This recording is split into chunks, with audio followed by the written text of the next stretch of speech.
Saudara-saudara, kita sudah tiba sekarang di akhir dari bulan April Kita bersyukur untuk penyertaan Tuhan sepanjang bulan ini, bahkan sudah dimulai dari akhir Maret yang lalu kita ibadah seperti ini. Puji Tuhan, Ia menolong kita untuk bertahan, untuk terus bisa menghadapi hari-hari yang tidak mudah dengan menyandarkan diri kepada Tuhan. Mari kita mulai lagi, saudara, ibadah kita di tempat saudara masing-masing, dimanapun saudara berada. Mari kita bangkit berdiri, kita awali ibadah ini dengan satu pengakuan iman bahwa pertolongan kita adalah di dalam nama Tuhan yang menciptakan langit dan bumi.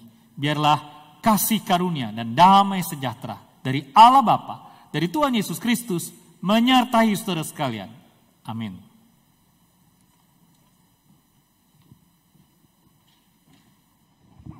Mazmur 57 ayat yang 10 sampai 11 menyatakan, Aku mau bersyukur kepadamu di antara bangsa-bangsa ya Tuhan. Aku mau bermazmur bagimu di antara suku-suku bangsa. Sebab kasih setiamu besar sampai ke langit dan kebenaranmu sampai ke awan-awan. Allah Maha Kasih, berlimpah rahmat yang memberi kita selamat. Hanya kepadanya kita menaruh harapan. Maha Kasih yang ilahi.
Damai sejahtera satu-satunya dalam hidup kami. Biarlah kami selalu bersandar hanya kepada Engkau. Sekalipun situasi sekitar mungkin menakutkan, meresahkan, ajarlah kami untuk senantiasa aman bersamamu dan memuliakan Engkau. Saat ini kami datang beribadah kepadamu. Berkatilah ibadah kami ini ya Tuhan. Bawalah kami mengenal apa yang menjadi kehendak-Mu dalam kami memuliakan Engkau.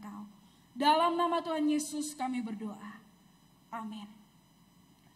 Yehezkiel 18 ayat 21 menyatakan, Tetapi jikalau orang fasik bertobat dari segala dosa yang dilakukannya dan berpegang pada segala ketetapanku serta melakukan keadilan dan kebenaran, ia pasti hidup, ia tidak akan mati. Apakah yang kita cari di dunia ini, sementara hidup kita dan dunia akan berlalu? Adakah kita mencari Kristus yang telah mati dan bangkit sebagai sumber hidup dan puas kita itu? Mari kita terus mempercayakan hidup kita hanya kepadanya. Ku percaya di bukit Kalvari, ku tetap sandarkan salibnya.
kita percaya kita akan memperoleh kemenangan di dalam Dia.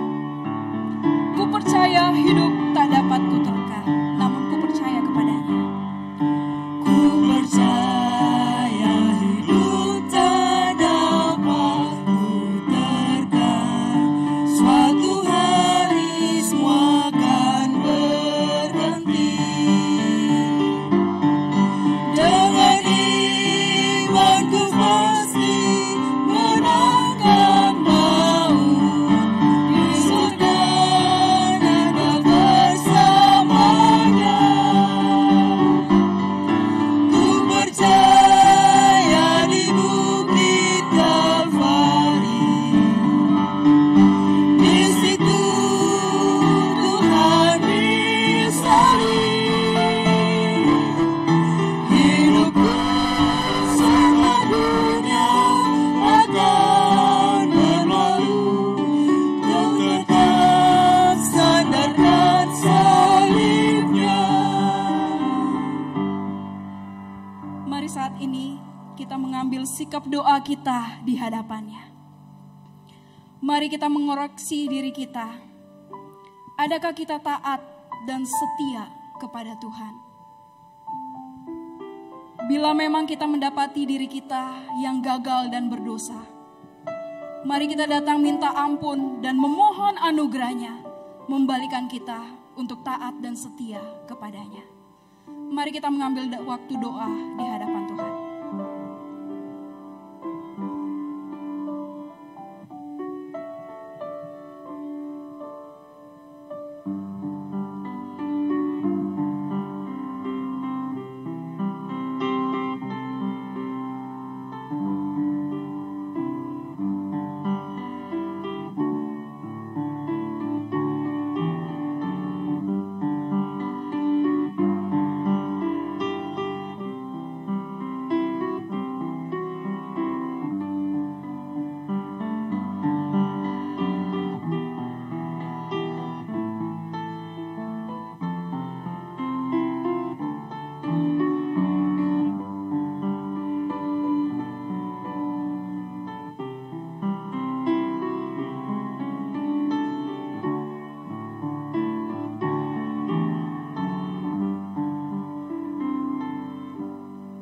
Ya Tuhan, kami manusia terus mencari-cari apa yang kami anggap berharga dan memuaskan hidup kami.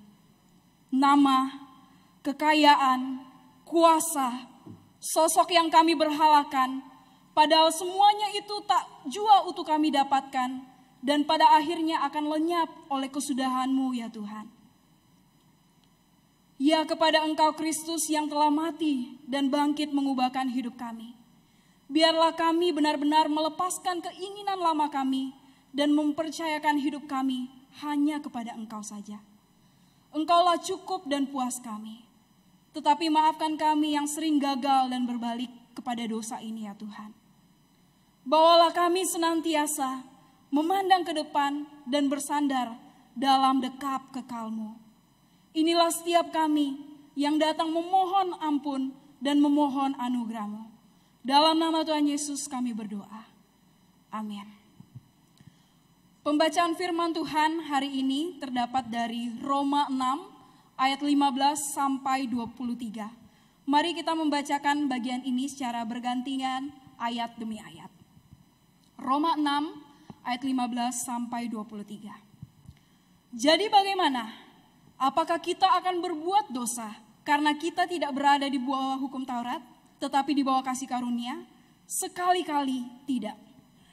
Apakah kamu tidak tahu bahwa apabila kamu menyerahkan dirimu kepada seseorang sebagai hamba untuk mentaatinya, kamu adalah hamba orang itu yang harus kamu taati, baik dalam dosa yang memimpin kamu kepada kematian, maupun dalam ketaatan yang memimpin kamu kepada kebenaran?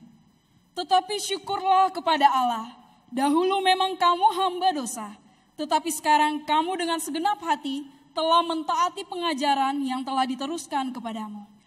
Kamu telah dimerdekakan dari dosa dan menjadi hamba kebenaran. Aku mengatakan hal ini secara manusia karena kelemahan kamu. Sebab sama seperti kamu telah menyerahkan anggota-anggota tubuhmu menjadi hamba kecemaran dan kedurhakaan yang membawa kamu kepada kedurhakaan, demikian hal kamu sekarang harus menyerahkan anggota-anggota tubuhmu menjadi hamba kebenaran yang membawa kamu kepada kepengudusan. Sebab waktu kamu hamba dosa, kamu bebas dari kebenaran. Dan buah apakah yang kamu petik daripadanya? Semuanya itu menyebabkan kamu merasa malu sekarang. Karena kesudahan semuanya itu ialah kematian. Tetapi sekarang setelah kamu dimerdekakan dari dosa dan setelah kamu menjadi hamba Allah, kamu beroleh buah yang membawa kamu kepada pengudusan, dan sebagai kesudahannya ialah hidup yang kekal. Bersama-sama. Sebab upah dosa ialah maut, tetapi karunia Allah ialah hidup yang kekal dalam Kristus Yesus Tuhan kita. Kita akan bersama-sama mendengarkan firman Tuhan yang akan disampaikan oleh Pendeta Rikotan.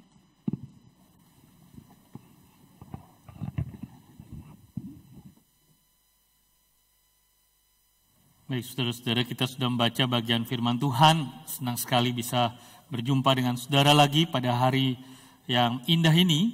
Dan saudara, saya ingin mengajak bersama-sama kita semua untuk sekali lagi mohon pimpinan Roh Kudus Tuhan, supaya apa yang kita baca dan kita renungkan boleh Dia urapi, Dia berkati, menguatkan kita dan menolong kita. Kita satu dalam doa. Bapa, kami bersyukur kami boleh memuji Tuhan di suasana seperti ini. Kami bersyukur kami diampuni oleh Tuhan, dan kami percaya kehadiran-Mu melawat kami sekali lagi lewat firman kebenaran. Tuhan, pakai hamba-Mu, jadikan saluran berkat saja. Terima kasih Tuhan, dalam nama Tuhan Yesus. Amin.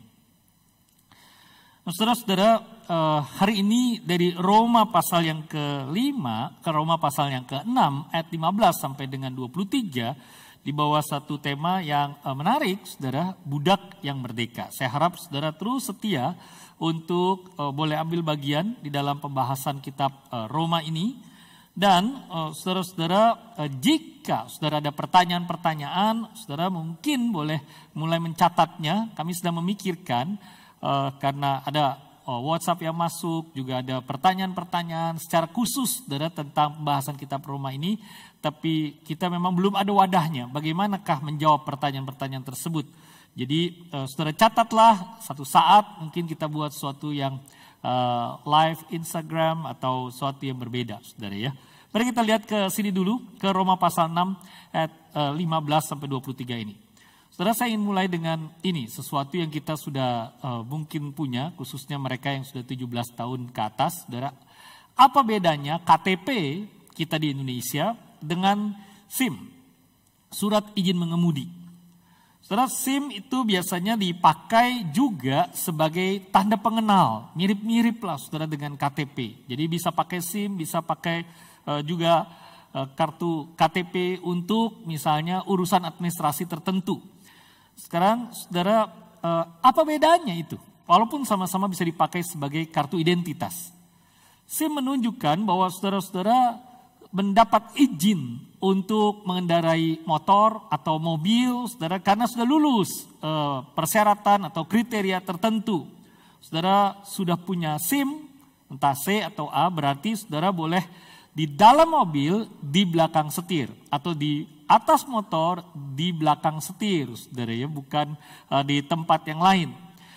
Nah, Roma pasal 6 ayat 1 di minggu yang lalu, saudara, mengungkapkan sesuatu yang menarik. Paulus berkata begini ya, bahwa kalau sudah ada kasih karunia, dan anggaplah kasih karunia itu seperti SIM, seperti license, saudara.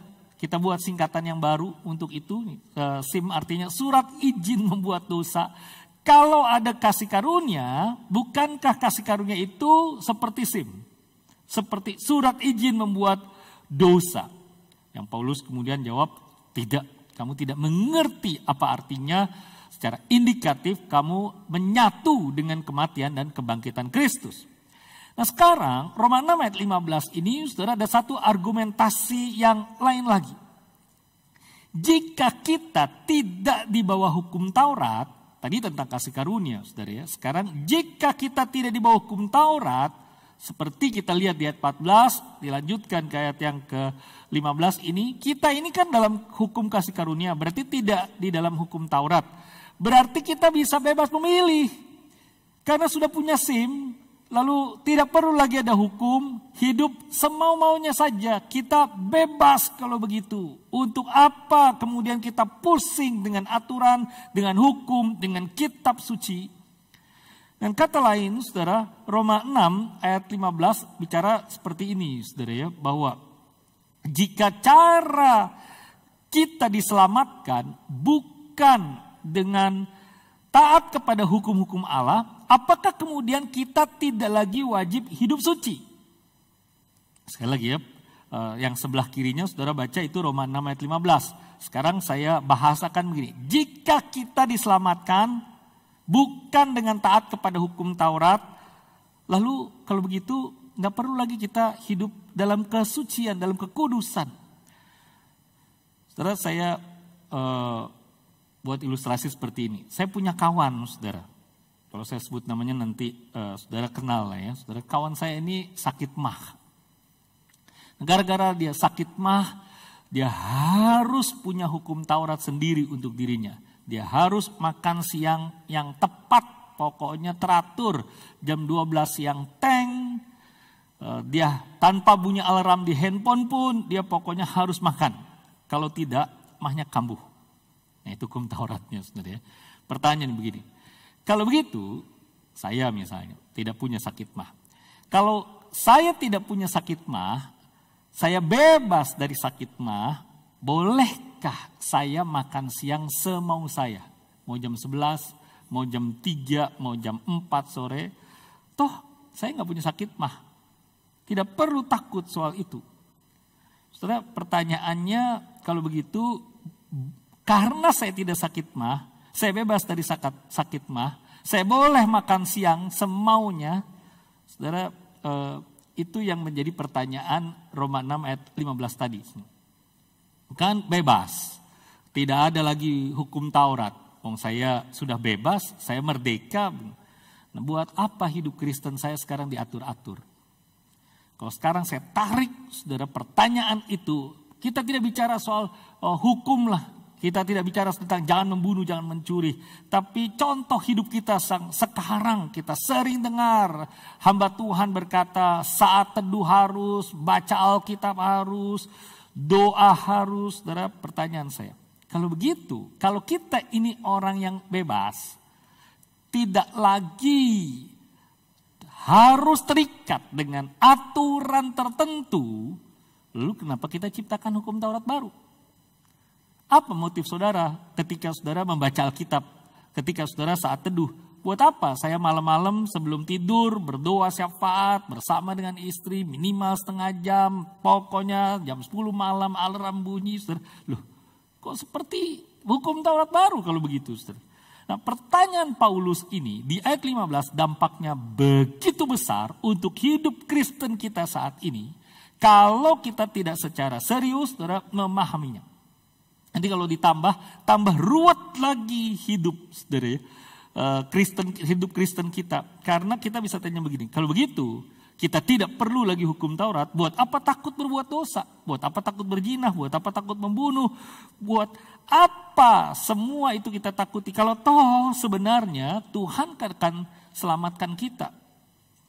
Nah, Saudara-saudara, ini yang dijawab kemudian oleh Paulus di ayat-ayat berikutnya. Ayat 15, saudara, dia menjawab dengan 2 kata saja. Kalau begitu, untuk apa? Dia menjawab dengan berkata sekali-kali tidak. Sebelum ke situ, saudara, saya mau kembali lagi ke teman yang tadi sakit mah. Kalau begitu, untuk mereka yang tidak sakit mah, bebas saja ya, mau makan jam berapa, gak usah ikut aturan. Saudara, jawabannya no, sama sekali tidak, not at all. Mengapa, saudara? Kita tinggalin soal sakit mah. Orang yang sudah di bawah kasih karunia, orang yang tidak lagi di bawah hukum Taurat, saudara, tidak bisa semau-maunya. Mengapa, saudara? Karena kemudian dia punya Tuhan yang baru. Begini. Ketika kita dimerdekakan dari dosa, ketika kita dimerdekakan dari agama yang selama ini membuat konsep kita salah tentang bagaimana caranya kita sampai kepada Allah, masuk ke surga. Saudara, sekarang kita ini memang betul tidak lagi budak, sudah bebas, sudah merdeka. Tapi bukan artinya kita tidak punya Tuhan. Kita itu, saudara, masalahnya tetap adalah hamba, tetap adalah budak, tetap adalah satu penyembah, tetap pengabdi. Entah kita mengabdikan diri kita kepada budak, kepada dosa, sebagai budak dosa, atau kita mengabdikan diri kepada Tuhan. Entah hamba dosa atau hamba Tuhan. Kita tidak bisa dalam 2 perahu sekaligus hamba dosa dan hamba Tuhan, tidak bisa. Atau malah sebaliknya, kita tidak bisa lepas dari hamba dosa lalu kita free, bukan hamba siapa-siapa, saudara. Tidak demikian. Kita itu tidak bisa berdiri ansih tanpa kita menjadi penyembah terhadap sesuatu, tanpa kita menjadi pengabdi terhadap sesuatu atau seseorang, tanpa kita menjadi penyembah atau hambanya Tuhan. Paling tidak, nanti kita lihat, saudara, kita bisa menjadi hamba diri sendiri. Saudara, coba perhatikan, diuraikan dengan sangat detail oleh Paulus di ayat-ayat berikut, dibandingkan, dikontraskan oleh Paulus tentang hidup sebagai hamba. Mari kita saksikan tabel ini, saudara ya. Bahwa tabel ini mungkin hurufnya kecil-kecil, saudara ya. Tapi intinya adalah dari ayat 16 sampai dengan ayat yang ke-23. Jadi ayat 15, ayat 23 itu satu frame-nya. Di ayat 16 sampai dengan ayat 22, Paulus membandingkan, kamu dulu hamba dosa, hamba maut. Sekarang hamba dalam ketaatan kepada kebenaran, kepada pengejaran. Dulu kamu menyerahkan tubuhmu kepada dosa. Sekarang menyerahkan tubuhmu pada pengudusan. Dulu kamu hamba dosa, buah kecemaran, rasa malu, kematian. Sekarang hamba Allah, kemerdekaan yang membawa pada pengudusan, dan seterusnya. Kalau boleh saya ringkas begini, saudara. Dari Roma pasal 6 ayat 16 sampai dengan ayat 22 ini. Jadi ayat 16 hamba dosa atau hamba pengajaran. Ayat 17-18 hamba dosa atau hamba kebenaran. Ayat 20 sampai 22 hamba dosa atau hamba Allah. Apa sih sebenarnya, saudara, yang mau dimaksud oleh Paulus? Paulus mau menyampaikan gini, bahwa tiap orang diciptakan sebagai makhluk yang pasti menyembah. Dan apa yang kita sembah itu, apapun namanya, saudara, itu ternyata mengontrol kita. Dia menjadi tuan kita. Orang yang mencari posisi, jabatan di dalam entah apapun, saudara, birokrasinya atau organisasinya, itu berarti dia dikontrol oleh power, oleh kekuasaan. Atau orang yang merindukan mendapatkan penerimaan, termasuk, saudara ya, pria, wanita yang jomblo atau yang single. Saya punya kawan hamba Tuhan juga begitu ya, dia pernah bilang, apa bedanya jomblo dan single? Kalau single itu pilihan katanya ya. Kalau jomblo ya kepepet lah karena kondisi jadi jomblo begitu. Saudara, oke lah saudara ya. Tapi saudara jangan sampai ketika seandainya pun kemudian pilihan saudara adalah hidup sebagai single atas anugerah Tuhan, atas karunia Tuhan, saudara terus lanjutkan itu, saudara jangan sampai kemudian ini jadi masalah. Itu kita dikontrol oleh terus-menerus kebutuhan diterima, kebutuhan untuk dikasih, kebutuhan untuk diakui. Saudara, tidak demikian karena apa, saudara? Karena masalah pergumulan soal penerimaan diri ini bukan soal jomblo atau bukan soal masalah single atau tidak, saudara ya. Tapi dalam banyak hal ekspresinya. Saudara bisa saja jadi orang yang kalau pemuda atau remaja begitu yang senangnya terus bikin lucu-lucu. Walaupun berusaha melucu tapi ternyata nggak lucu. Apa istilahnya itu mereka bilang jayus begitu saudara ya. Saudara berusaha untuk diterima. Jangan-jangan sebetulnya ada masalah lain. Bukan sekedar berusaha melucu. Atau saudara ketika saudara merasa bahwa saudara harus diterima pendapatnya. Saudara mesti dihargai. Saudara mungkin jangan-jangan ada masalah ini.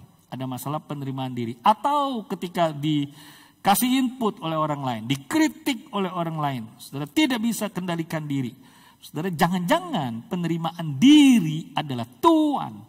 Dan diri saudara adalah budak dari diri kita. Saudara, dari penerimaan itu. Dari kebutuhan itu. Nah, atau apapun lah saudara ya. Yang membuat kita rasanya lebih nikmat kalau bisa menikmati kebaikan di dalam hidup kita ini di luar Tuhan. Jabatan, kekuasaan, penerimaan diri supaya disukai orang, pengakuan orang lain. Kita dilihat sukses atau kita ingin dibilang sebagai orang yang baik, orang yang ramah. Saudara, bisa saja itu menjadi tuan kita. Ini bukan soal Kristen gak Kristen. Ini bukan soal orang percaya atau orang belum percaya. Tapi karena tadi saya sudah sebut. Ini karena hakikat ketika kita dicipta oleh Tuhan sebagai makhluk. Saudara ada ruang kosong di dalam hati kita. Masih ingat saudara ya? Saya pernah khotbah bahwa kita ini diciptakan sebagai penyembah. Nah ruang kosong itu cuma bisa diisi kata Pascal oleh Tuhan. Jika bukan Tuhan yang menjadi tuan, yang menjadi raja yang berdaulat, hati kita akhirnya saudara bertuankan yang lain. Dosa, diri sendiri, atau sesuatu yang lain. Itu yang Alkitab katakan ilah lain. Saudara. Nah sekarang itu yang disampaikan oleh Paulus, saudara, mengapa kita sudah merdeka, tapi kemudian kita tetap hidup dalam kebenaran, karena itu tadi. Kita hakikatnya orang yang penyembah. We are become what we worship. Nah, mari kita lanjutkan saudara di ayat yang ke-17. Kalau begitu, apa yang Paulus usulkan sekarang? Apa yang firman Tuhan usulkan sekarang? Saudara Paulus berkata ini ayat 17. Tetapi syukurlah kepada Allah. Dahulu memang kamu hamba dosa, tetapi sekarang kamu dengan segenap hati telah mentaati pengajaran yang telah diteruskan kepadamu. Penjelasan Paulus adalah ini. Mengapa kalau begitu orang Kristen dapat terus jatuh di dalam dosa? Karena inilah sifat dosa. Minggu lalu kita sudah bahas, yaitu dosa memperbudak. Dosa akan terus bergerilya untuk mengkudeta posisi Tuhan sebagai raja di hati kita. Dia akan terus jadi gerakan pengacau keamanan. Banyak buzzernya saudara dari dosa yang disewa untuk terus merongrong kita. Dan kata lain, seorang Kristen, saudara, yang berkata bahwa saya tidak harus mematuhi 10 hukum Taurat supaya saya diselamatkan. Toh orang Kristen harus yang tidak perlu mematuhi hukum Taurat untuk bisa masuk surga. Nah, saya ini kan sudah bebas dari segala macam hukum Taurat. Sebaliknya, saudara, Paulus mau mengatakan ini, jika saudara dan saya sekarang kalau sudah dimenangkan Tuhan, sudah percaya kepada Tuhan, tidak mematuhi hukum Taurat, saudara menjadi budak diri sendiri. Jadi ini kebenaran saudara ya.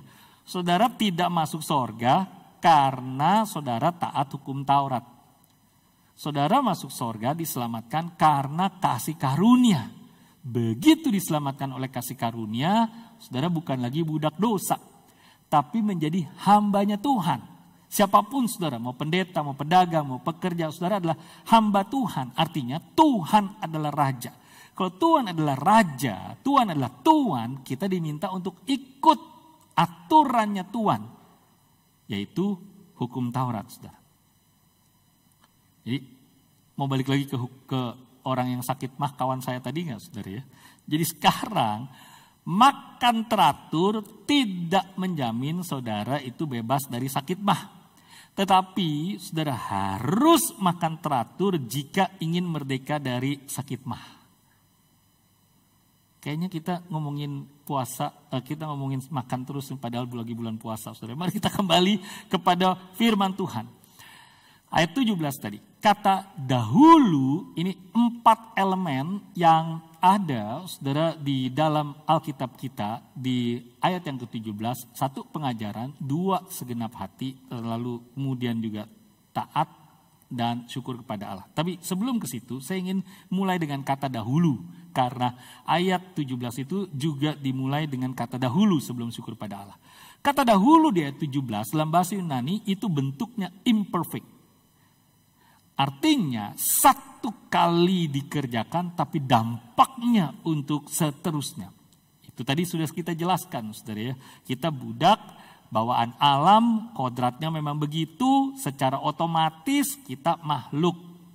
Bahasa positifnya, sejak lahir kita sudah menjadi penyembah. Tapi perhatikan, Paulus mulai dengan syukur kepada Allah, bukan dengan dahulu. Karena Paulus mau mengatakan begini, ketika kita mulai bertobat, perjalanan hidup kita sebagai budak, sebagai penyembahnya Tuhan itu sekarang dimulai. Mulai kapan? Mulai ketika dengan segenap hati kita mentaati pengajaran yang telah diteruskan kepada kita. Mari kita lihat ke struktur. Tadi saya sudah sebutkan. 1, pengajaran. Di dalam slide tadi ada, saudara ya. Berarti, apa maksudnya ini pengajaran? Berarti begitu mulai percaya Tuhan, atau mulai dalam proses menjadi bagian tubuh Kristus, yaitu menjangkau mereka, saudara, untuk tergabung dalam tubuh Kristus. Jadi ini sesuatu yang penting. Lause-lause, guru-guru sekolah minggu, Paulus menekankan, firman Tuhan menekankan pengajaran. Artinya apa? Bahwa mulai dari anak-anak yang datang ke kelas-kelas, pengajaran akan Injil begitu penting dan harus disampaikan. Yang kedua, elemen kedua di ayat 17 ini adalah segenap hati. Apa maksudnya, saudara? Kebenaran firman atau Injil itu membentuk satu keyakinan yang kokoh yang akan terus-menerus berpengaruh pada hati kita yang adalah pusat kontrol kehidupan manusia. Lebih gampang saya jelaskan begini, saudara ya. Dulu waktu saya di kampus, di seminari, saya pernah bertugas di ruang sound system. Gereja kita pernah ada ruangan sound systemnya di pojok sana, saudara ya. Tapi sekarang nggak di ruangan lagi, saudara ya. Nah, ruang sound system di sekolah kami itu disebut sebagai control room. Apapun yang terjadi di ruang ibadah, di luar lapangan, saudara ya, kalau kita mau senam di depan halaman aula dari kampus kami yang lapangannya cukup besar, saudara ya, lalu speakernya dipasang di luar untuk olahraga, untuk senam, tapi tetap kontrolnya itu dari control room yang kecil, saudara. Alat-alatnya juga tidak banyak. Nah, saya punya contoh ini, gambar control room. Ini control roomnya. Nggak usah saya sebut lah, saudara ya. Tapi semua isu COVID ini semuanya ada di situ. Saudara bayangkan Indonesia begitu besar, tapi kontrolnya, saudara, di ruang kontrolnya ada di satu ruangan itu. Saudara, yang saya maksudkan adalah inilah hati kita. Itulah ruang kontrol, itulah pusat kontrol kehidupan kita, saudara. Jika saudara perilakunya saja yang Kristen, Saudara pelayanan, saudara rajin ke gereja, saudara. Tapi ruang kontrolnya ini bukanlah, maaf saudara, ruang kontrolnya ini bukanlah Tuhan dan Injil kasih karunia Tuhan. Akhirnya balik lagi saudara, motif kita untuk saat teduh, untuk berdoa bisa melenceng saudara. Karena apa? Karena pusatnya ternyata bukan Tuhan. Jangan-jangan saudara saat teduh atau berdoa cuma memenuhi rasa bersalah.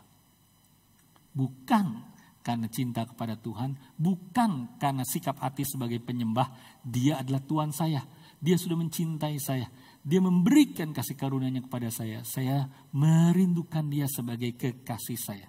Saudara, Tuhan ketika kita saat teduh, ketika kita berdoa, sebenarnya kita berkata begini, Tuhan Engkaulah yang bertahta di pusat kontrol, di dalam ruang kontrol kehidupan saya. Engkaulah Allah Yahweh yang bertahta untuk seluruh, untuk segenap hatiku dan kehidupanku. Itu sebenarnya saudara yang terjadi. Mengapa Paulus berkata segenap hati? Elemen ketiga, saudara, Paulus mengatakan tentang taat. Apa maksudnya ini, saudara? Satu kali Injil menembus hati seterusnya, hati saudara, maka untuk seterusnya Injil itu beroperasi di dalam hati. Karena apa? Karena ada Tuhan di hati saudara, karena ada Roh Kudus di hati saudara. Ia membongkar bangkir ketika kita saat teduh, ketika kita baca Alkitab, dia membongkar kesombongan, percabulan, kecanduan kita, iri hati kita, kerakusan kita, kepahitan kita. Semua sisi gelap hati kita itu dioperasi oleh Injil, oleh firman Tuhan. Dan pada waktu kita dioperasi, saudara, kita berkata begini kepada Tuhan, ya Tuhan, saya mau taat kepadamu walaupun sukar. Pada saat itu, saudara, diubah dari dalam keluar. Saudara, pernah lihat ruang operasi kan ya? Saya pernah dioperasi, tapi kecil-kecil saudara ya.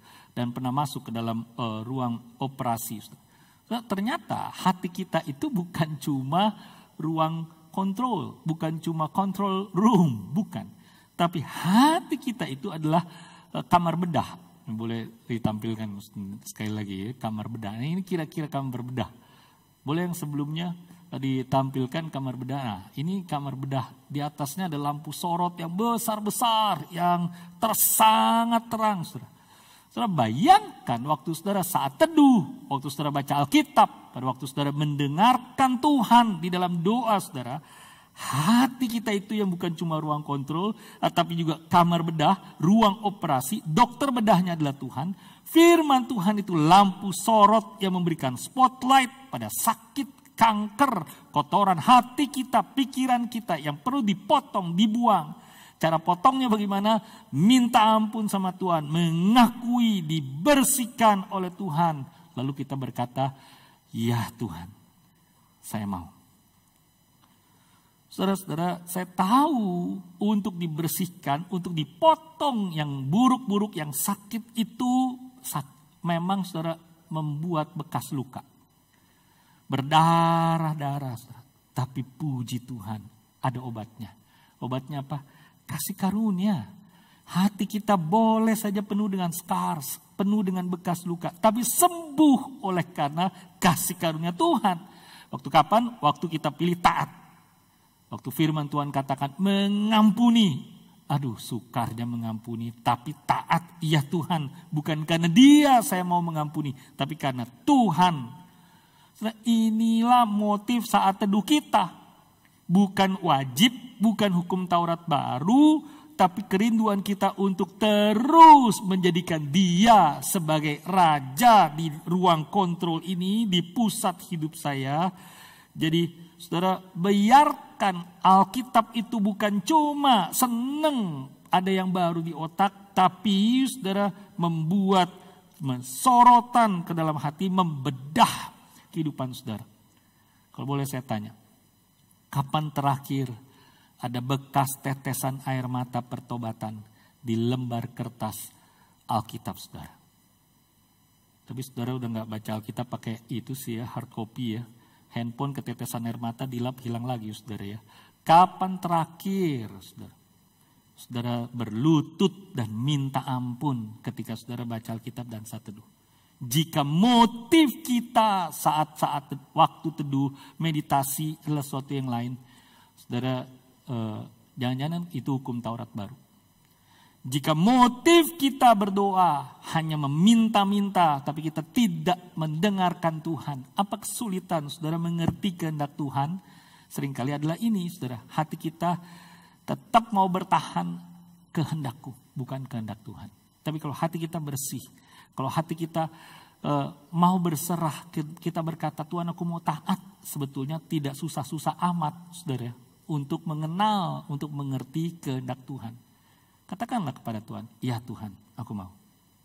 Nah, elemen keempat, saudara, kembali ke awal. Syukur kepada Allah. Seluruh proses dari awal sampai akhir Injil menerobos kita. Itu adalah berkat ilahi, belas kasihan Tuhan.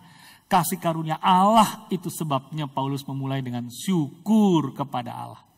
Bukan karena pengajaran, bukan karena ketaatan nomor satu, tapi karena anugerah. Saudara, kesimpulannya apa? Perbudakan atau penghambaan kepada dosa mulai saat kita lahir. Tapi penghambaan kepada Allah mulai pada saat kita lahir baru. Saat anugerah Tuhan mengubah hati kita dengan Injil kasih karunia, pada saat itu motif-motif kita menuju Tuhan berubah menjadi motif cinta kasih. Itu menghasilkan perubahan transformasi hidup yang dari dalam. Nah sekarang baru kita berangkat saudara ke ayat yang ke-19 tentang anggota-anggota tubuh. Perbudakan dosa itu dimulai dari hati. Lalu meningkat pada anggota-anggota tubuh. Kehancuran pertahanan itu dimulai dari hati. Lalu meluas dari area kekuasaan dosa, kudeta dosa dalam hidup kita yang sudah diselamatkan kepada seluruh segi kehidupan, tangan, kaki, dan seterusnya. Kita namakan ini sebagai kemunduran rohani. Lama-kelamaan dosa makin merajalela, dia menaklukkan kita dengan gerilyanya. Lalu akhirnya kita punya kebiasaan baru, karakter yang sama sekali tidak seperti orang percaya, dan dosa makin menguasai. Akhirnya kemudian tidak heran ada orang berkata, kok dia Kristen ya, tapi begitu jahatnya ya. Kok dia Kristen ya, kok dia ngaku pendeta ya, kok dia ngaku hamba Tuhan ya, tapi kok begitu ya. Karena ini saudara, hati gak beres, lalu semuanya jadi gak beres. Tapi mari kita hidup dalam realitas sekarang. Kita berangkat terus saudara ya. Setiap kita mau tidak mau. Paulus melanjutkan saudara di ayat yang ke-19. Kamu memang punya kelemahan. Dan kelemahan ini saudara terbentuk dengan berbagai hal. Mungkin karena latar belakang kita. Mungkin karena kita kurang kasih sayang. Sehingga akhirnya kita terjebak pornografi. Kemudian kita mungkin pacarannya gonta-ganti. Saudara macam-macam. Iblis tahu itu. Dan dosa yang berkuasa juga tahu itu. Dan memanfaatkan itu. Cara mudah untuk mendeteksi kelemahan kita adalah kalau kita jatuh ulang-ulang pada dosa yang sama, nah itulah kelemahan saudara dan saya. Apapun itu saudara, mungkin kita cepat marah, kita mudah tersinggung, kita susah mengampuni, saudara. Atau cara lain mengetahui saudara apa kelemahan kita adalah waktu orang kritik kita dan kita merasa ditonjok dengan kata-katanya yang pedas. Walaupun sebenarnya tidak keras begitu ya, tapi menusuk kita. Lalu kita begitu terlukanya. Nah itu bisa jadi saudara, itu titik lemahnya kita. Tapi jauh sebelum saat kritik itu tiba, saudara ingatlah hal ini. Hakimku adalah Tuhan, bukan si tukang kritik itu. Tuhan menerimaku apa adanya. Siapapun aku di dalam Kristus, karena aku gambar dan rupa Allah. Inilah kebenaran atas janji Tuhan. Nah, dalam ini realitanya saudara. Dalam kelemahan kita bisa mudah sekali menyerah. Dan inilah bahaya laten hidup kita. Dan kita ketika menyerah, dosa dengan cepat ambil alih mulai dari titik lemah itu. Lalu memperbudak kita lagi. Saudara, saya tidak mau ke Arab psikologi tentang kelemahan kita. Tapi tetap kembali ke Roma 6 ini saudara ya. Roma 6 ayat 20 berkata demikian. Sebab waktu kamu hamba dosa, kamu bebas dari kebenaran. Saudara, apa maksudnya ini? dalam batas tertentu, kamu itu memang jadi budak dosa, kamu kemudian tidak perlu lagi menjadi hamba kebenaran. Artinya, saudara, kalau saudara diperbudak dosa, kita bisa hidup, ya saudara bisa hidup semau gue. Saudara bebas dari kontrol kebenaran. Saat orang berkata, jadi Kristen itu cuma bikin susah, nggak boleh ini, nggak boleh itu, nggak boleh seks bebas, nggak boleh minum mabuk, nggak boleh rokok, dan seterusnya. Saya mau bebas. Pada lingkaran kecil itu, saudara bebas. Tapi dalam batas yang lebih luas, sebenarnya saudara diperbudak. Itu loh maksudnya Paulus. Kamu nampaknya bebas dari kebenaran, tapi sebetulnya kamu itu budak dosa. Saudara ngeri kalau udah jadi budak, saudara. Kenapa? Saudara tanyalah orang yang pernah direhabilitasi karena kecanduan. Entah kecanduan obat, entah kecanduan judi, entah ada kecanduan pornografi. Saudara. Saya baru saja mendapatkan satu artikel, 3 orang yang bersaksi tentang mereka sudah lepas dari pornografi. Saudara, mereka berkata susahnya bukan main. Perlu waktu berminggu-minggu, jatuh lagi, gagal lagi. Atau orang yang kecanduan judi. Saudara tanyalah kenapa kemudian keluarga jauh-jauh dari mereka yang kecanduan judi. Saudara, apakah mudah melepaskan diri dari judi? Saudara, itu maksudnya. Mungkin kita bebas dari kebenaran, tapi kita diperbudak. Atau istilahnya kita kecanduan. Nah sekarang kita berangkat saudara, ayat yang 21.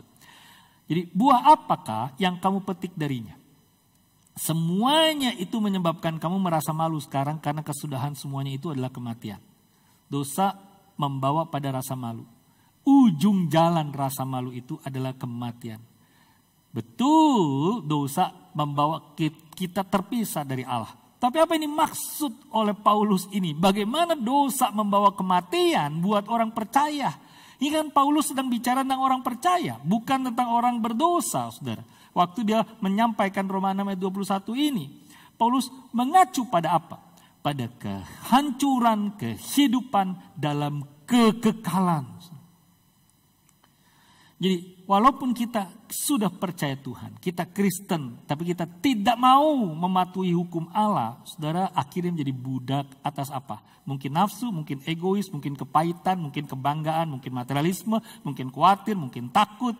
Akhirnya walaupun kelihatannya di luar Kristen, tapi di dalamnya ini, saudara, akhirnya kita nggak beres-beres.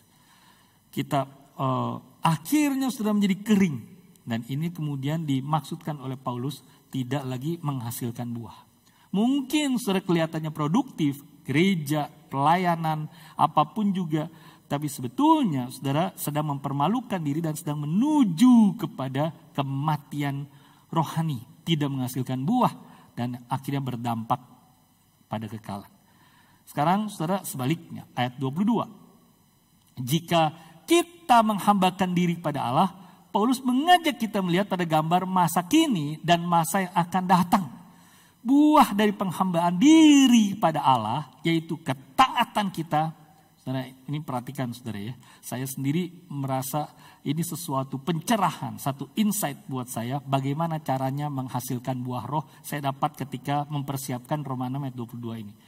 Yaitu, kita pikir kita harus menghasilkan buah roh itu mengasihi, kita harus menghasilkan sukacita, kita harus menghasilkan damai sejahtera sebagai orang Kristen. Kita harus menghasilkan kebaikan. Ternyata tidak loh saudara.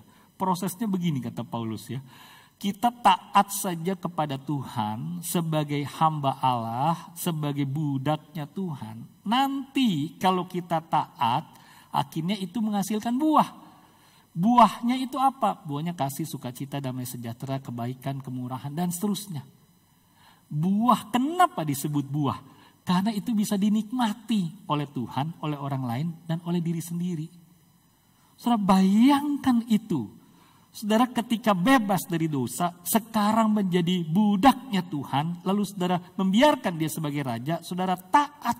Ternyata hidup saudara menghasilkan buah. Automatically waktu taat kepada Tuhan.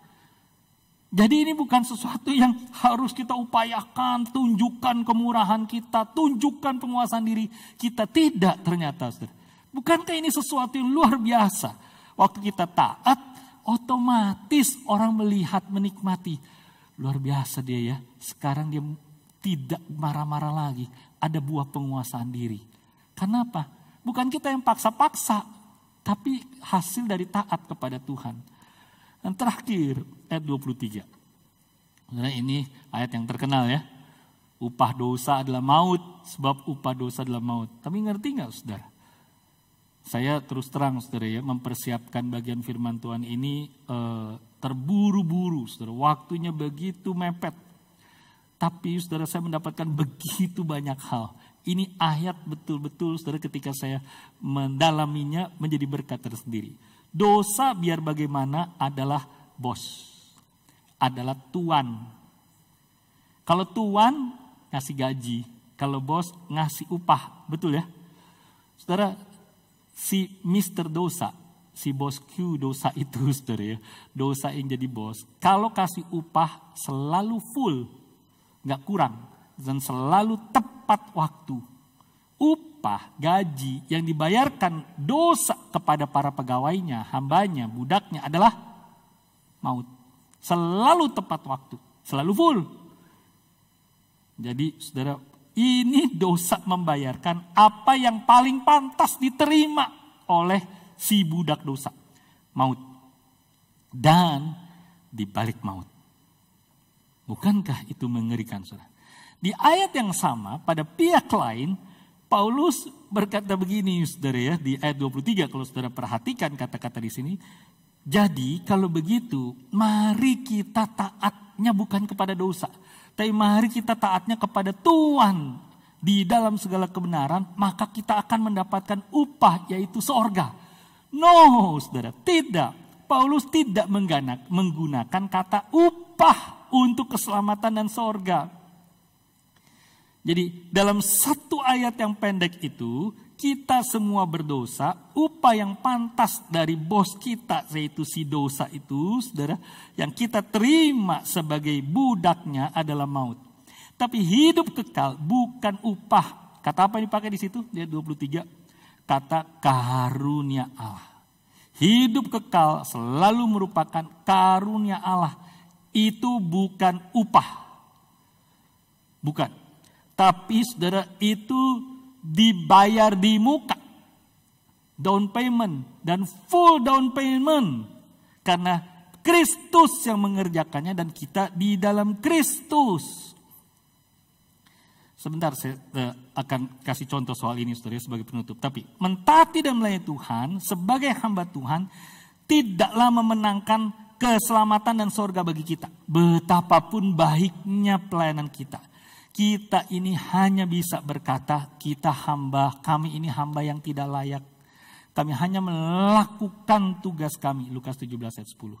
Tapi mereka yang tahu bahwa mereka telah menerima kasih karunia Allah yang kekal, yang indah di depan saudara, kita kemudian memiliki bos yang baru, master yang baru, tuan yang baru. Bos kita ini, yaitu Tuhan, Yahweh, menawarkan kepuasan jika kita bekerja, mengabdi, menjadi hamba untuk Dia saja. Tutup saudara, pakai penutup. Saudara-saudara, apa artinya saya maksudkan tadi dibayar di muka? Di GKI Makassar saya pernah saksikan 4 tahun yang lalu bagaimana anak kami, Given, saudara, mendapatkan beasiswa. Full award, 100%. Harusnya dalam minggu-minggu depan kami akan hadir, saudara, kalau tidak ada pandemi ini, kami akan hadir dalam wisudanya sesudah dia kuliah 4 tahun di Wheaton College.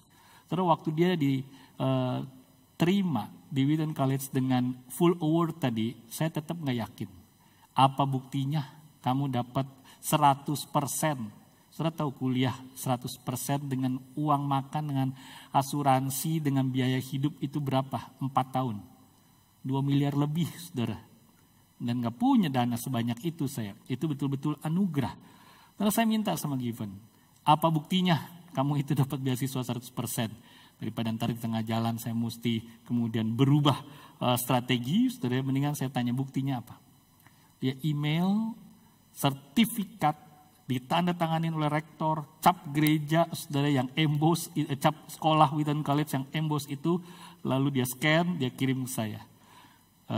Saya mau kasih tunjuk sih sebenarnya, cuma akhirnya nggak usah lah saya pikir ya, nanti jadi aneh sendiri, saudara ya. Tapi tulis di situ, granted full award for 4 years on the name given Amadeus Tanri. Saudara, karena dia sudah dapat beasiswa di muka yang sebesar itu, yang dia tidak pernah kira, sekarang apa yang dia lakukan, saudara? Selama 4 tahun ini saya hitung-hitung, dia terlalu banyak hal yang dia kerjakan di sekolahnya. Dia jadi pemain musik di situ, dia jadi anggota tim publikasi, dia ikut anggota KUR, dia kerja, dia jadi usher, dia ambil 2 gelar semula, saudara ya. Kalau kebanyakan juga akhirnya belakangan dia mundur sendiri, 1 gelar saja, dia melamar atau apply jadi student government, sekarang dia jadi ikut-ikutan apalah itu gerakan. Saya suka ledekin dia kalau kami lagi berdoa, bagaimana itu AADC-mu? Apa itu AADC? Ada apa dengan cinta? Apa ini cinta melulu. Oh ya sorry, bukan AADC, AACC, saudara ya, AACC, Asian American Christian Collaborative. Karena Amerika sebagian, saudara ya, ada kemudian rasis gara-gara COVID-19 di Wuhan ini, lalu orang-orang Asia kerja sama jadi satu, dan Given menjadi sekretarisnya. Tapi untuk apa semua kerja kerasnya? Saya bilang sama dia, jangan terlalu banyak yang kamu ambil. Tapi dia berkata begini, saya sudah dibayar di muka 4 tahun kuliah, di granted, masa saya tidak balas? Saudara, waktu dia berkata demikian, saya memikirkan, bukankah sebenarnya saya pun demikian? Saudara pun demikian. Saudara sudah dibayar di muka. Bukan karena kita pintar, bukan karena kita taat, tapi Yesus itu memberikan kasih karunia, dirinya disalibkan untuk kita. Apa sertifikatnya? Saudara tanya sekarang. Sertifikatnya adalah Roh Kudus sebagai materai. Itu firman Tuhan katakan. Bisa dilihat nggak? Ini yang menarik, saudara ya. Setiap bulan di waktu kita kebaktian normal, sertifikatnya adalah apa? Dilihat keselamatan yang digranted oleh Kristus itu. Perjamuan kudus. Saudara, terus terang, saya pun saudara merindukan adanya perjamuan kudus. Tapi untuk sementara memang kita tunda. Saudara. Saya pun merindukan kebaktian normal. Sampai waktu lagi persiapan lagu ini, saudara, persiapan khotbah ini, saya tiba-tiba saudara mendapatkan satu lagu. Bukan saya yang putar.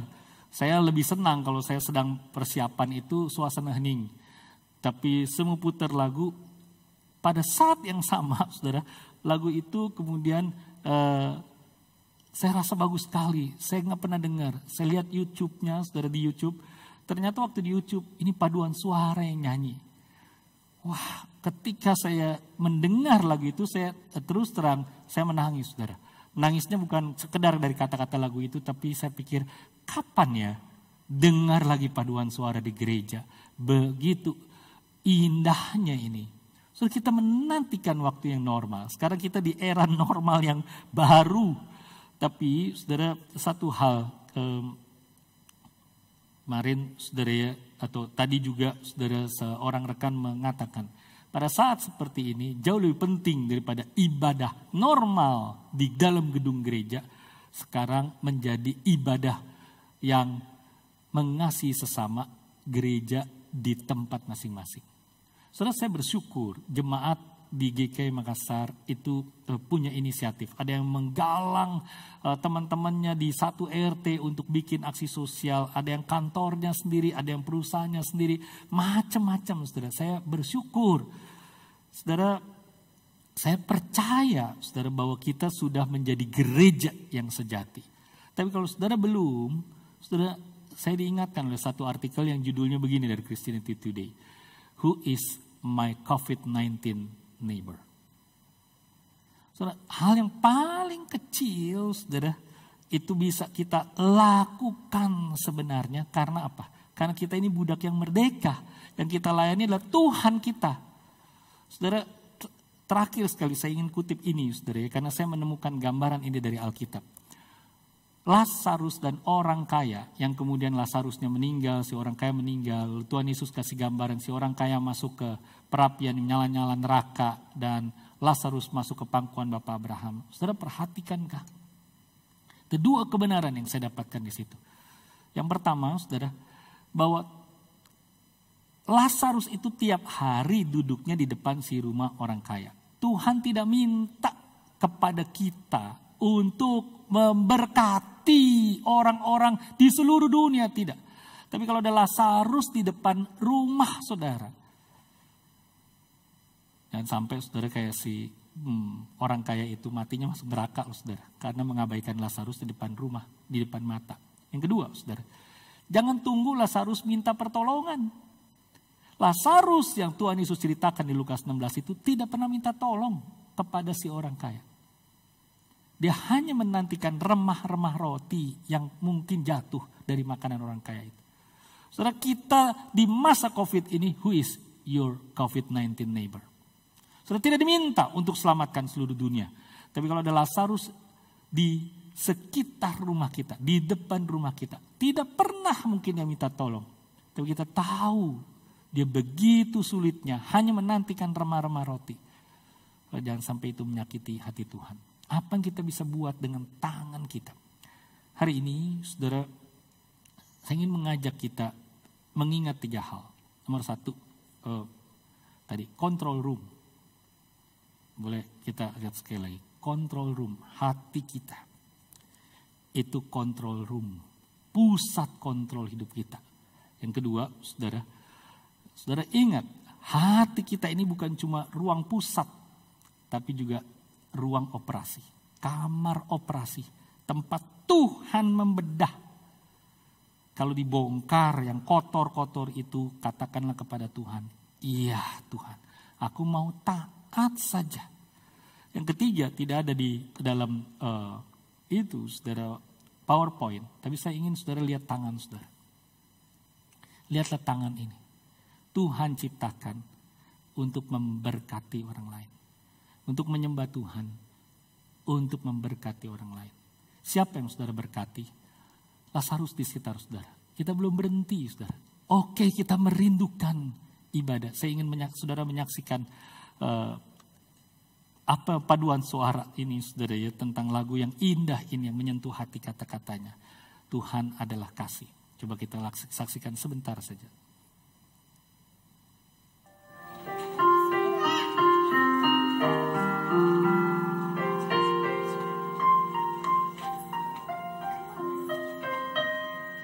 Walaupun gedungnya sederhana, tapi mereka nyanyi dengan semangat.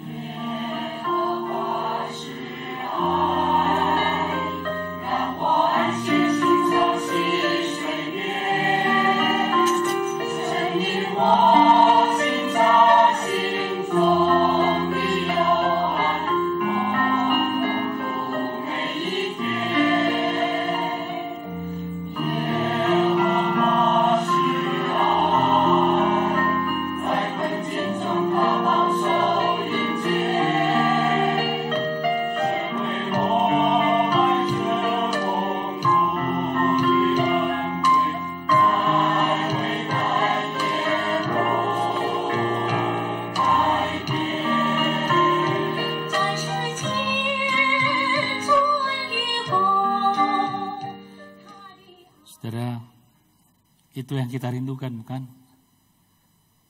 Satu saat kita akan bisa begitu lagi saudara. Teruslah berharap pada Tuhan. Tapi kalau saudara cuma bisa nyanyi di rumah, tidak sempurna saudara, tidak sempurna nyanyian kita, tapi biarlah kita nyanyikan sama-sama. Lagu ini mengingatkan kita, Tuhan adalah kasih, Dia tetap gembala kita. Di tempat yang paling bahaya sekalipun, Dia mendampingi kita. Dia menolong kita. Dia adalah Allah kasih. Salurkanlah, nyatakanlah saudara dengan tangan saudara. Allah itu kasih. Biarlah orang lain menikmati buah. Karena saudara taat kepada Dia, orang lain menikmati kasih Allah. Kita tutup saudara ibadah hari ini dengan satu jemaat saudara yang mengajak kita nyanyi sama-sama. Saudara boleh di rumah nyanyi mengikuti kata-katanya.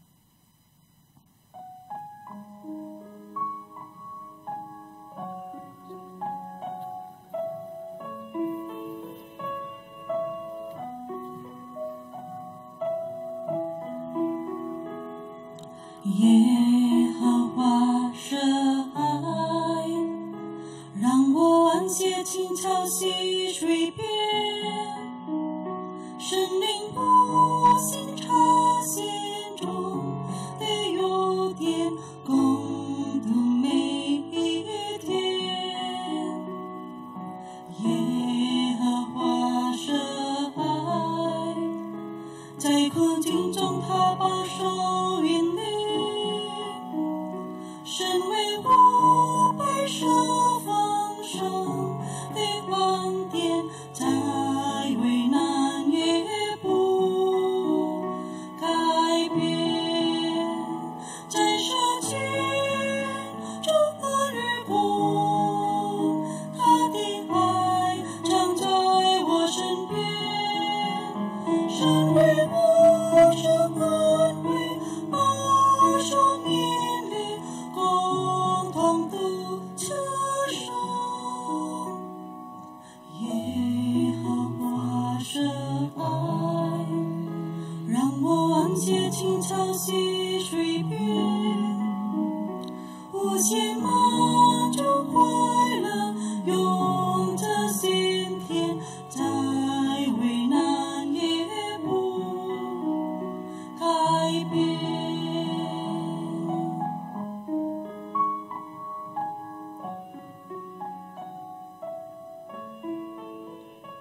Mari kita berdoa sekarang, saudara. Tuhan tetap adalah kasih. Kasih karunia-Nya Dia berikan di muka. Full. Tidak setengah-setengah. Saudara dibebaskan dari dosa.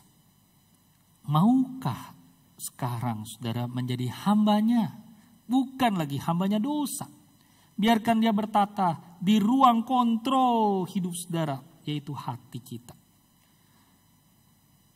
Biarlah tiap hari dari pengajaran, dari Injil, dari firman, hati kita menjadi ruang operasi, kamar operasinya Tuhan. Firman itu menyorot tiap sisi gelap.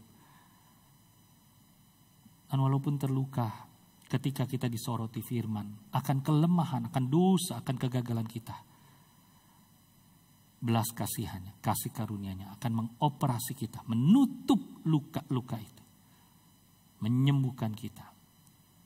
Katakanlah kepada Tuhan, iya Tuhan, aku mau. Bukan cuma beranjak dari dosa, tapi ya Tuhan, aku mau jadi hamba-Mu, melayani-Mu, Engkaulah Tuanku sekarang, bukan lagi diriku. Kalau begitu, siapakah yang lapar, siapakah yang haus? Ada wajah Yesus di balik wajah mereka. Saudara, pergilah.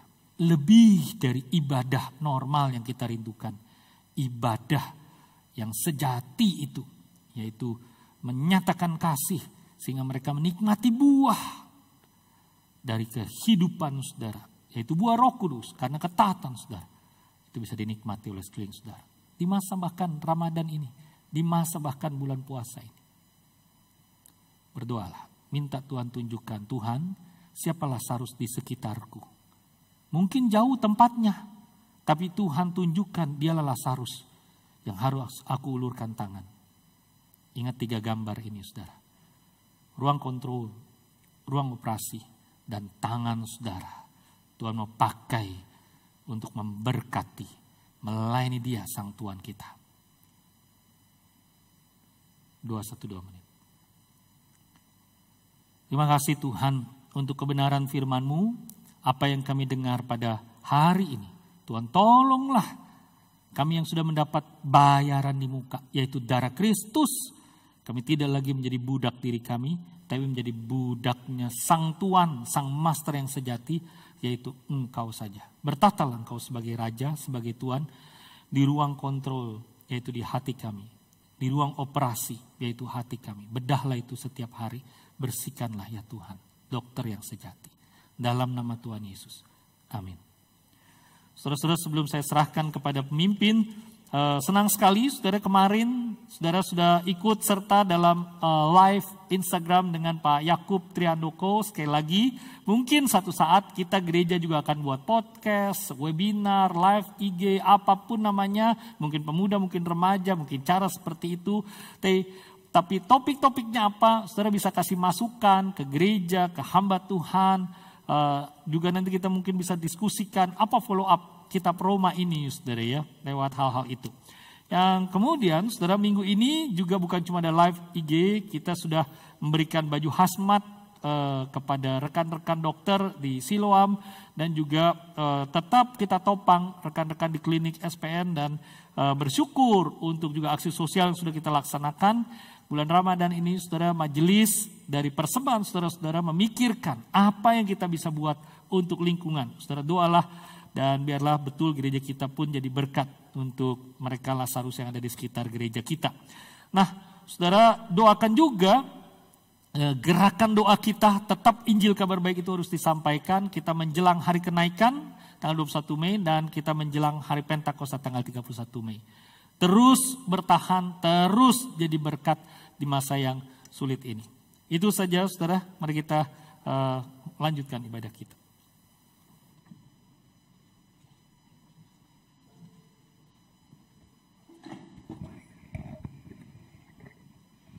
Kita bukan lagi hamba dosa, tetapi dalam Injil kasih karunia Allah yang telah menerobos, membedah hidup kita dari dalam dan keluar. Biarlah kita hidup bagi Tuhan saja. Sejak Yesus di hatiku, mari kita terus mempersembahkan hidup kita hanya untuknya. Sejak Yesus di hatiku.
Tuhan, sejak Engkau di hati kami, biarlah melewati tantangan dan masalah sekalipun. Ajarlah kami memahami kehendak-Mu dalam kami senantiasa memuliakan Engkau. Kami percaya dan bersyukur bahwa ada sukacita sejati di dalam mengikut Engkau. Dan itulah yang membuat kami kuat dalam senantiasa memuliakan Engkau. Saat ini kami telah menyiapkan persembahan kami bersama. Berkatilah ya Tuhan, biarlah ini menjadi sukacita kami dalam kami mempersembahkan diri kami seutuhnya kepada Engkau. Dalam nama Tuhan Yesus kami berdoa. Amin. Jemaat yang terkasih, mari bersama-sama kita bangkit berdiri. Kita akan bersama-sama mengikrarkan akan pengakuan iman kita. Mari bersama-sama kita ucapkan. Aku percaya kepada Allah, Bapa yang Maha Kuasa, Khalid langit dan bumi, dan kepada Yesus Kristus anaknya yang tunggal Tuhan kita, yang dikandung dari Roh Kudus, lahir dari anak darah Maria, yang menderita sengsara di bawah pemerintahan Pontius Pilatus, disalibkan, mati dan dikuburkan, turun dalam kerajaan maut. Pada hari yang ketiga, bangkit pula dari antara orang mati, naik ke sorga, duduk di sebelah kanan Allah, Bapa yang Maha Kuasa. Dan dari sana ia akan datang untuk menghakimi orang yang hidup dan yang mati. Aku percaya kepada Roh Kudus, gereja yang kudus dan am, persekutuan orang kudus, pengampunan dosa, kebangkitan tubuh, dan hidup yang kekal. Amin. Segala kemuliaan hanya bagi Tuhan. Doksologi.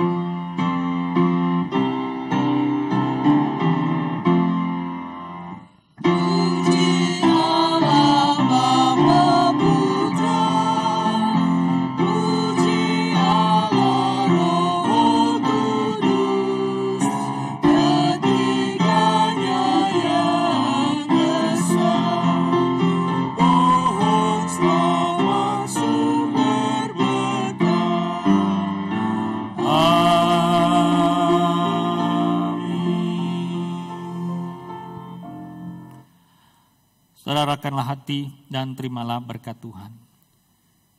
Tuhan memberkati engkau dan melindungi engkau. Tuhan menyinari engkau dengan wajahnya dan memberi engkau kasih karunia. Tuhan menghadapkan wajahnya kepadamu dan memberi engkau damai sejahtera. Amin.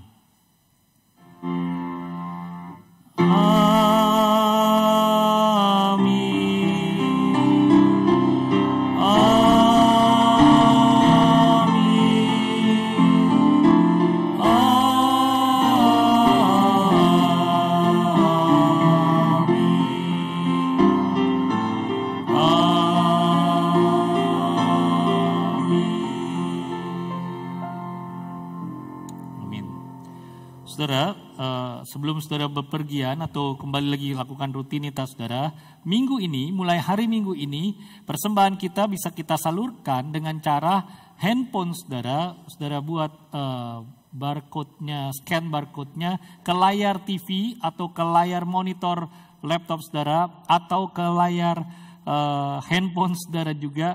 Dari situ nanti saudara bisa persembahan dengan OVO kah, dengan GoPay kah, dengan MBCA kah, tapi tinggal di scan saja. QRIS-nya itu sudah ada di situ, sebentar akan tetap dibiarkan ditayangkan oleh tim di layar monitor saudara, apapun layar monitornya. Selamat hari Minggu, Tuhan berkati, masuki minggu yang akan datang, Tuhan menolong.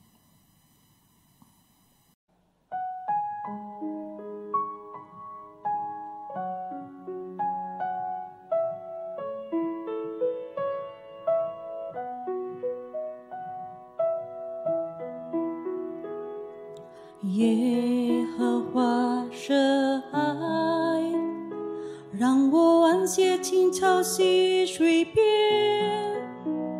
神灵无心插心中的有点共度每一天。耶和华是爱，在困境中他保守引领。身为我百世丰盛的恩典，在危难也不改变，在世间主恩与共，他的爱常在我身边，身为我是恩惠保守面。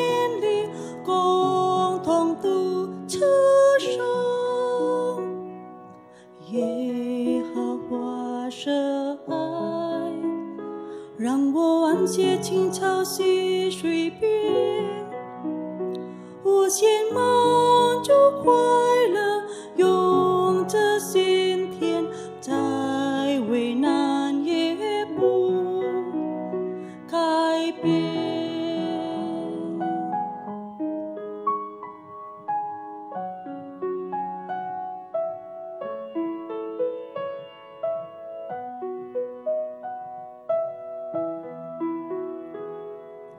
耶和华是爱，让我安歇静悄溪水边，神灵无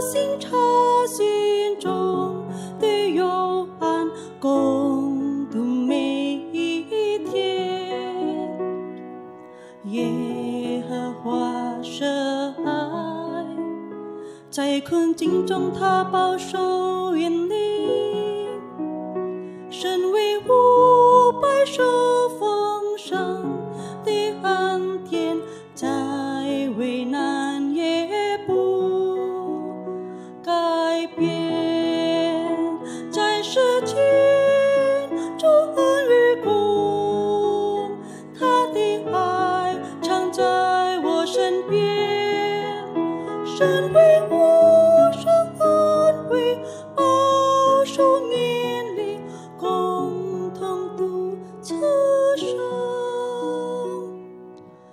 耶和华是爱，让我安歇青草溪水边，无限满足快乐，永自心田，在为难也